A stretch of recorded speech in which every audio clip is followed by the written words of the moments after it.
வீடியோவில் டேஸ்டியான பொங்கல் வித் சாம்பார் பார்க்க போகிறோம். இஸ்கான் டெம்பிள் பொங்கல் மாதிரியே ரொம்ப டேஸ்ட்டாக இருக்கும்.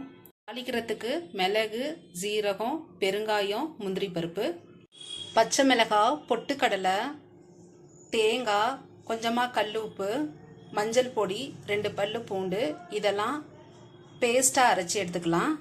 இஞ்சி பூண்டு பேஸ்ட்டு, நெய், கருவேப்பிலை, கொத்தமல்லி. பங்கு அரிசிக்கு ஹாஃப் இல்லாட்டி 3/4 பங்கு அளவு கூட பருப்பு எடுத்துக்கலாம். பாசி பருப்பு எவ்வளோக்கு பருப்பு அதிகமாக ஆட் பண்ணுறோமோ அந்த அளவுக்கு டேஸ்ட்டாக இருக்கும். இவ்வளோதான் இதுக்கு தேவையான பொருட்கள்.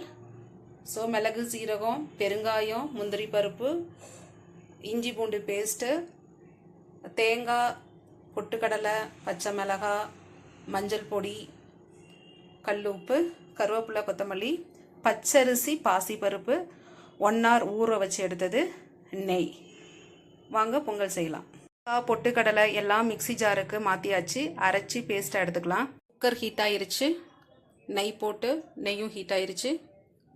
இதில் மிளகு, சீரகம், முந்திரி, பெருங்காயம் எல்லாம் ஆட் பண்ணிக்கலாம். 1/2 ஸ்பூன் அளவு இஞ்சி பூண்டு பேஸ்ட் ஆட் பண்ணிக்கலாம். இதில் இப்போ அரைச்சி வச்சுருக்க பேஸ்ட் ஆட் பண்ணிக்கலாம்.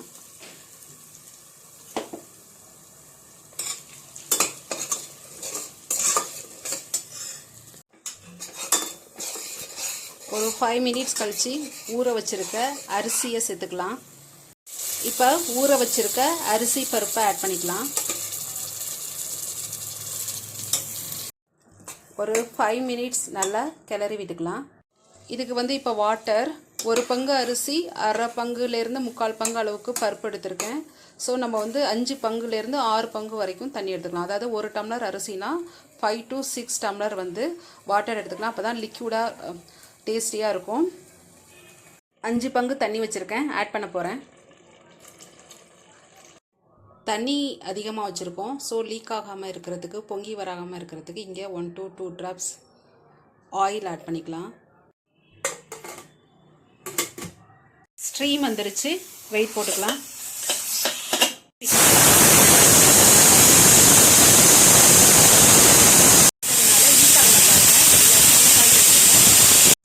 பொங்கலுக்கு சாம்பார் வைக்க போகிறோம். அதுக்கு 1 டம்ளர் பருப்பு எடுத்து வாஷ் பண்ணி 1 hour ஊற வச்சுருக்கேன்.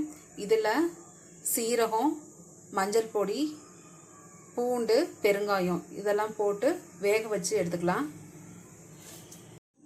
சாம்பாருக்கு தாளிக்கிறதுக்கு வெங்காயம், தக்காளி இதுக்கு நிறைய ஆட் பண்ணோம். அப்போ தான் டேஸ்ட்டாக இருக்கும். ஒரு பெரிய சைஸாக 3 தக்காளி எடுத்திருக்கேன்.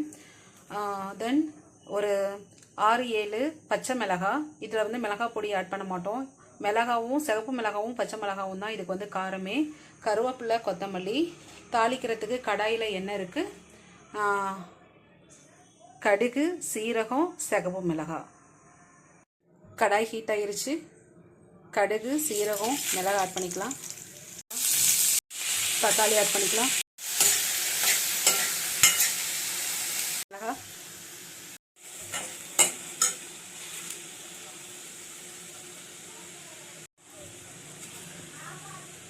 கல்லுப்பு, கருவேப்பிலை நல்லா வதக்கி மூடி போட்டு ஒரு 5 minutes வேக வச்சு எடுத்துக்கலாம். இதில் கொஞ்சமாக வாட்டர் விட்டு மறுபடியும் ஒரு 5 நிமிஷம் வேக வச்சுக்கலாம். பருப்பு நல்லா வெந்திருக்கு.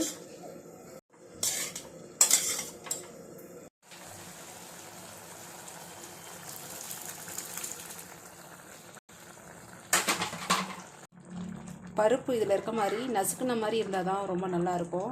அதனால் நான் ஒரு விசில் தான் விட்டேன்.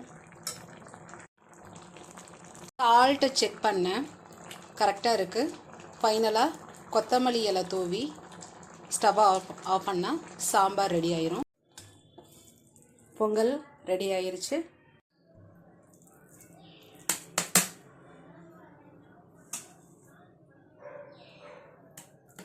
பொங்கல்